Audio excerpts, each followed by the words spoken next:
feel like I need a better intro. Besides, welcome back to our channel. Yeah, it's so bland. Yeah. Got any ideas? Well, welcome back! That's a good one. Welcome back to our channel. That's my bland intro. Yeah. Have you ever seen that? We'll use them both. Have you ever seen like the TikTok where it says, it's like two people marry each other. One person who is boring and the other person who is crazy. That's what that reminds me of. I don't know what that was. Okay, anyways, let's get serious here. Yeah. Why are we here? Why are we here? Something I ask the Lord every day. Why am I here, That's Lord? a good question to ask him. Well, we got some news about Beulah. So if you all are just joining us, you probably don't know what's been going on. So I'm going to give you all a quick recap of what has happened with our mini Jersey heifer, Beulah. We got her almost a year ago with the intent of making her a family milk cow. And we started the process of artificial insemination. I think the first time we did it was like, sometime last summer, like June or July. We found some semen that we were happy with. We bought it, paid a lot of money for it. We did the AI, didn't take the first time, and then we tried again a couple months later. Didn't take the second time. And we tried one more time. Was that at the beginning of this year, maybe? Yeah. Yeah. Something like that. And didn't take. So we only bought 3 straws, so we were basically out on that. And so we started thinking about, do we want to keep her? We definitely didn't feel like we wanted to keep trying AI because that was obviously not working, and it costs a lot of money to buy straws and have them shipped. Do you know how much in all it costs? For the straws? For straws, for AI, for the shots. I haven't calculated it, but I would say that for all the straws, the shipping, and then paying the tech to come out and do it, and then we had to pay a little bit more the third time because we used the hormone shot method. We probably spent, I don't know, $800. So, and that's just to try to get her bred. And that's probably a conservative estimate, I'd say. Plus, we're paying for hay and everything else that it requires to take care of a cow. But that's just AI. Yeah. That cost would just be for just that process. Leave out the hay part. Yeah. Well, I'm just saying we've put more into her than just that. That's all I was trying to say. I mean, we've put a lot of money into having her, but she hasn't been pregnant, which we can't have milk unless she gets pregnant. So that's why this is so important. Some people don't know how that works. Some people just think that you get a cow and you get milk. I'm sure there's lots of people who think that. There are. Okay. I'm sure there is, actually. There are. I know. You're right. So, anyway, I lost my train of thought. I was going somewhere, and now I've lost it. The cost. We were talking about the cost. Yeah, we already talked about that. Okay. So, I had the idea, I'm just going to try to sell her because we really didn't want to spend a lot of money trying to get her bred, not knowing if it would work out. And we were just kind of tired of dealing with it, honestly, as badly as we wanted a milk cow. So I listed her a few places for sale, and I asked a pretty high price just because to me that's what she's worth, and I didn't really want to sell her unless we were going to get that out of it. So we had some different people interested. We have had a few other options pop up. We even had someone that asked us if we wanted to trade for a different jersey. And yeah, for a full-size jersey that was in milk. Yeah, but she was not A2, and that was very important to us. So we decided not to go forward with that, although we seriously considered it. So finally, one day, someone texted me from an ad I placed on Craigslist and was asking me questions about whether I thought Beulah would be a good fit for the specific bull that her friend had. And so I was just answering her questions, telling her about her size, and telling her about our experience with AI and why we were thinking about selling her. And I told her, you know, if I could find the right bull to breed her with, because it is really difficult to find a bull close by to breed her with because of her size. She's only 37 inches tall, so she's on the small side of mini, and we don't want to breed her to a bull that is much larger than her, or she could have problems calving. And of course, you know, we want certain breeds and everything too, so it's very difficult to find a bull. But anyway, I told the lady, I was like, if we could find the right bull to breed her with, and we would be willing to try that.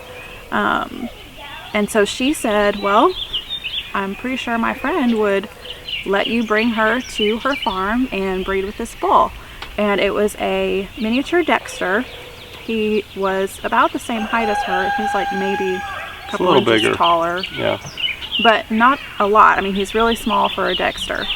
And he was the same coloring as her. Had a really nice conformation, really nice looking bull. So we looked at some pictures and we were like, okay, this is what we're gonna do. It was a great price, and to us it was worth it to try to breed her directly with the bull. So it ended up being, to breed her with the bull ended up being a fraction of the cost that we spent trying to do AI. Of course there's, I don't know, I wouldn't say it's any more inconvenient. So, because going through that process so many times was definitely inconvenient. Although we didn't have to transport her somewhere, there was still a lot involved in the process. So, I think I talked about this in our last video about Beulah, is if we could do it over again, like I would have just done the bull in the very beginning.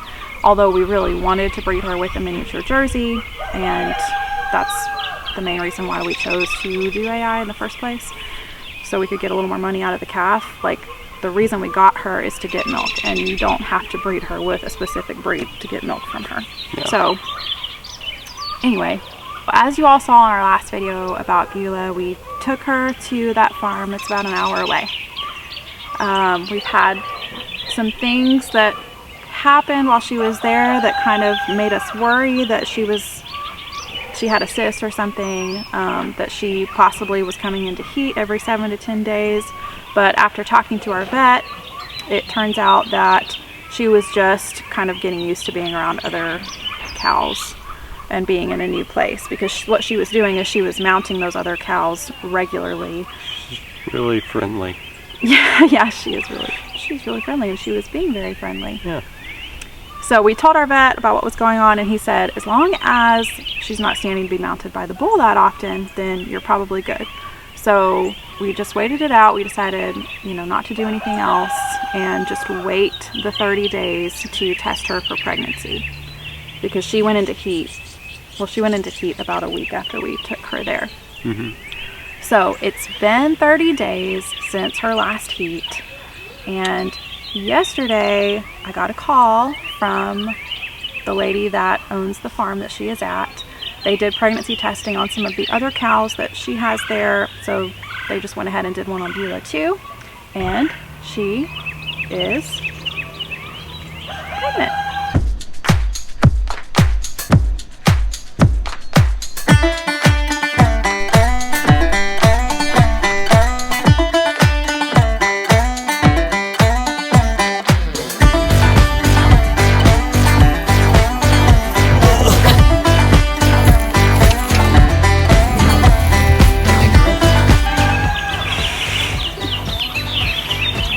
She is pregnant.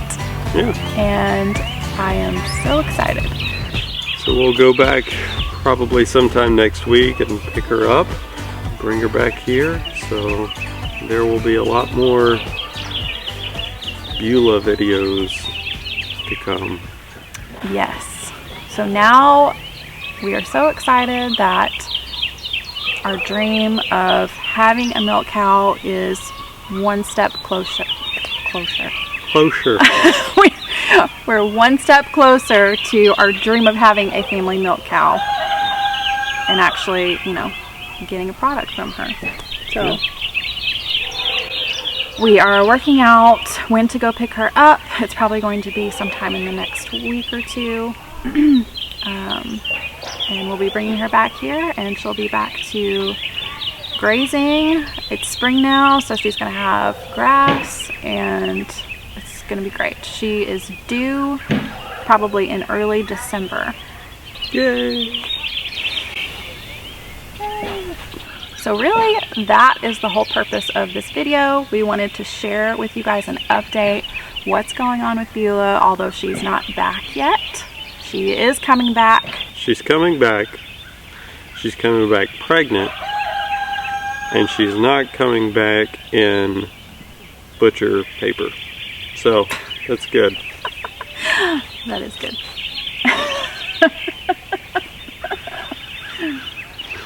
That's something that we seriously thought about too. I mean, it was an option that we talked about, was do we butcher her? Like, would we get more in meat than we would if we were to sell her for cash? Because, I mean, to us, that's worth it. Yeah, it's all about the investment. Like, what you put into something, are you going to get that return and more? Yeah, the whole point of having a homestead is getting the most out of what you have, and out of the land that you have, and out of the animals that you have, out of the gardens that you have, just being efficient. So we want to be as efficient as we can. Yeah, so our next video on Beulah will just be of us picking her up and bringing her home and getting her resettled. We've been doing some work on our shed and barn while she's been gone, and that has worked out great. We did a little addition to it. We're planning on cleaning up her stall, and now we have to start thinking about prepping it for milking. So we have a few months to do that, but it's definitely something that we are thinking about now and we're going to be working towards.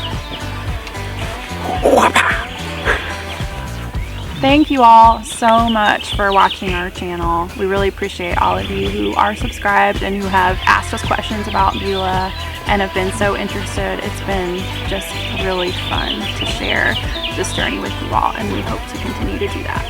Yeah, and feel free to share this video and others to your friends, family, and anyone that you know that might be interested in homesteading. And please hit the like button, and if you're interested in more content on gardening, homesteading, and raising a cow on a small plot of land, then be sure to subscribe.